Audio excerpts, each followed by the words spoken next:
A permanência no Evangelho, aos pés de Jesus, não depende dele. Se você estava esperando em Deus para permanecer, você está esperando errado, porque a permanência depende das suas escolhas hoje. Traduza, pastor. Se você escolher coisas erradas hoje e ficar esperando em Deus para permanecer no Evangelho, mesmo esperando nele, você não vai permanecer por causa das escolhas erradas. Então Deus está descortinando uma ilusão talvez que você esteja alimentando na sua mente. Está em Hebreus capítulo 12, que ele diz assim, leia comigo se você puder. Portanto, também nós, visto que temos a rodear-nos tão grande nuvem de testemunhas, desembaraçando-nos de todo o peso e do pecado que tenazmente nos... O que é que Satanás faz? Ele lança um peso através do pecado e de forma tenaz. Repita, de forma tenaz. Repita, de forma tenaz. Agora pergunta o irmão se ele sabe o que ele falou. Que é isso, pastor, de forma tenaz? De forma tenaz é isso aqui, ó. Vem cá, vem cá rapidinho. De forma tenaz é isso aqui, ó. Vou dar um exemplo. Fica aqui rapidinho. Vira as costas para mim. Não, isso. Tente pegar o ventilador. Vá. Forma tenaz é isso aqui, ó. Vá, tente pegar. Vá. Isso é forma tenaz. É quando se lança um gancho e puxa e não deixa você ir. Quantas vezes você tentou fazer a vontade de Deus e não conseguiu? É Satanás assim, ó. Vai não. Ó. Vai não. Ei. Vai para a igreja? Dorzinha de cabeça. Vai não. Ei. Ei. Ei. Chegue na hora do culto para atrapalhar esse crente aqui. Ei. Vai não. Vai saindo de casa aquela crise de ansiedade. Mas o texto diz o quê? Obrigado. Em nome de Jesus. O que é que o texto diz? Desembaraçando-nos. Não é pedindo, Deus, tem misericórdia. Não. Tem coisa que é para pedir a Deus. E tem coisa que é para a gente fazer. Tem erros que a gente comete porque a gente espera em Deus aquilo que Deus já designou para que a gente fizesse. Desembaraçando-nos. Nós. Responsabilidade nossa. Quem tem que se desembaraçar sou eu. Pastor, eu tenho sentido um peso, certo? E o que você está fazendo para vencer esse peso e tirar ele das suas costas? Estou esperando em Deus, pastor. Não, Deus não vai tirar o peso das suas costas. Você tem que se virar para tirar esse peso. Pastor, e o que é que eu vou fazer? O texto está falando. Primeiro, olhe para a nuvem de testemunhas. Por que é que eu tenho que olhar para a nuvem de testemunha? Porque isso vai fazer a minha fé ficar firme. Mas muitas das vezes a gente se olha, sabe para quê? Ao invés de olhar para a nuvem de testemunha do que Deus faz, a gente olha para o que o diabo está fazendo. E o problema está não no que o diabo está fazendo, mas para onde nós estamos olhando. Aquilo ou o lugar ou aquele a quem nós olhamos é aquilo ou aquele que nós vamos tomar referência.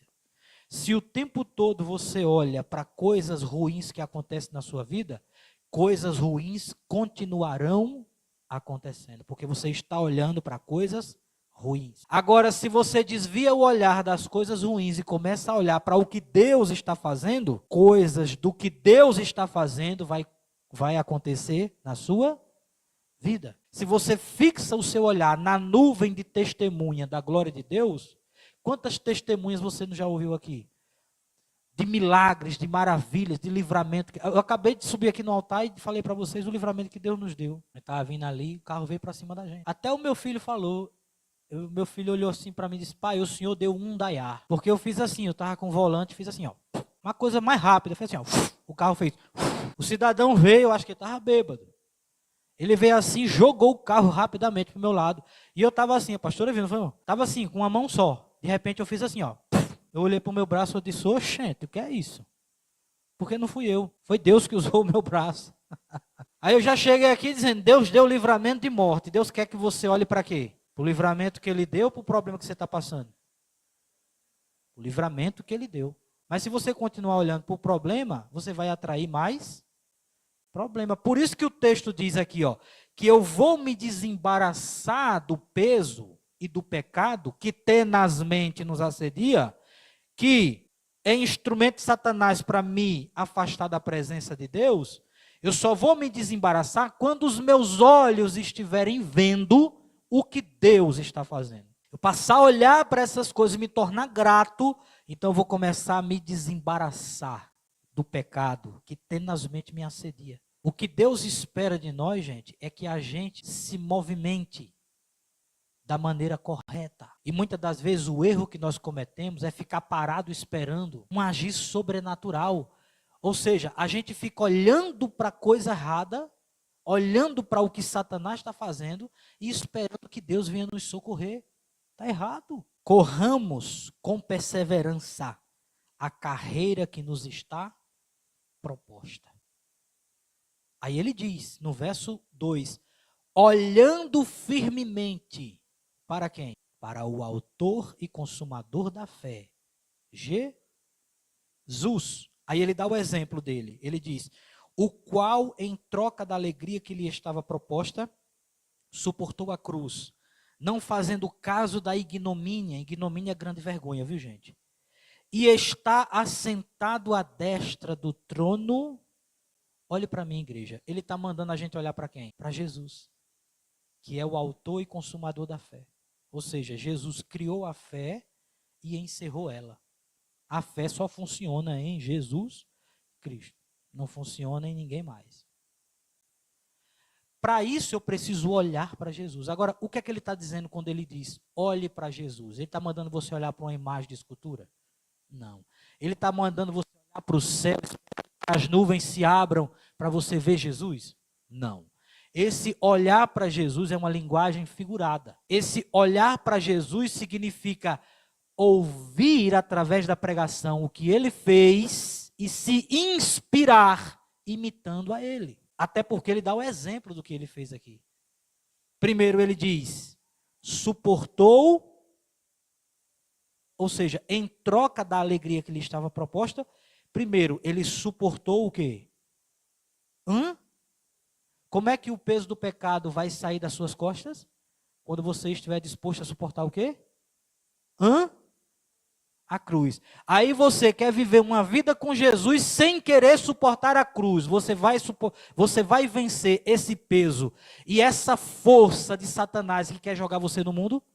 Não. Só vai vencer a força de Satanás quem estiver disposto no seu coração a enfrentar a cruz. Agora você vai ficar olhando para o que o diabo faz, sem decidir no seu coração suportar a cruz? Infelizmente, eu preciso dizer a você, você não vai continuar sendo crente. E não é porque Deus não quer, é por causa das suas escolhas. Ah, pastor, eu quero viver um cristianismo, sabe, tomando água de coco, deitado numa rede. Quem quiser vir após mim, negue-se a si mesmo, tome a sua cruz e siga-me. Cruz tem a ver com você escolher a vontade de Deus todos os dias. Quando você escolhe a vontade de Deus todos os dias e você faz a vontade de Deus ao invés da sua vontade, você está carregando a sua cruz.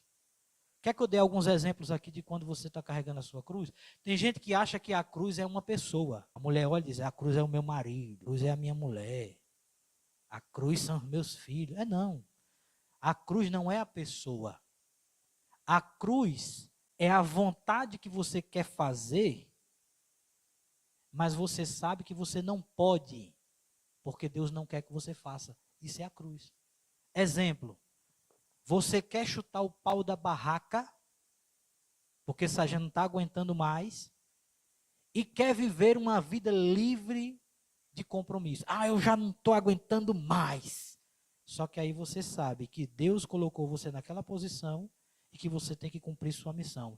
Aí você diz, eu queria chutar o pau da barraca, mas não vou. Queria passar um tempo longe, mas não vou. Não posso abrir mão das minhas responsabilidades. O que é que você está carregando? A cruz. No casamento, o marido não está do jeito que a mulher queria. Mas ela diz, Deus me fez para ser sábia. A cruz não é o teu marido, a cruz é o sentimento que você tem que deixar de lado, que está no seu coração, Que sentimento, pastor?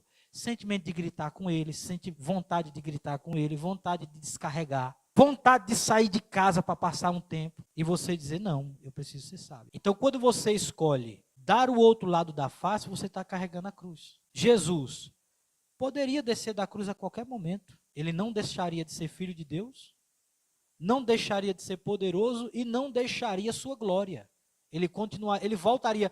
Se ele dissesse assim, pai, eu vou descer dessa cruz, me mande anjos para me buscar, na mesma hora. Ele mesmo disse isso a Pedro. Mas Jesus escolheu carregar. Carregar a cruz significa você poder aliviar o seu fardo de uma forma errada, que não é da vontade de Deus, mas você dizer assim, eu prefiro estar aqui no centro da vontade de Deus, suportando essa vergonha. Até porque ele dá o exemplo de que Jesus suportou a grande vergonha. Pastor, eu vou permanecer na presença de Deus?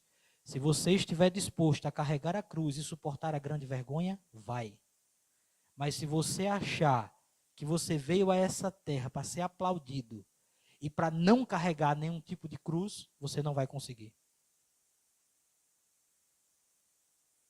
Pastor, mas eu não quero ser envergonhado. Há uma diferença de carregar uma vergonha por permissão de Deus e ser envergonhado por causa de pecado. Deus não vai permitir que você seja envergonhado por causa de pecado se você estiver agradando a Ele. Mas, se você tiver que passar algumas vergonhas para a glória de Deus, você vai passar.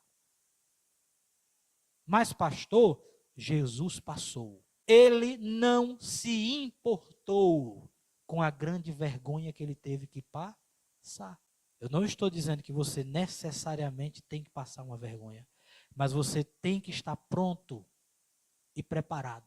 Se tiver que passar para a glória de Deus, eu passarei. Diga glória a Deus.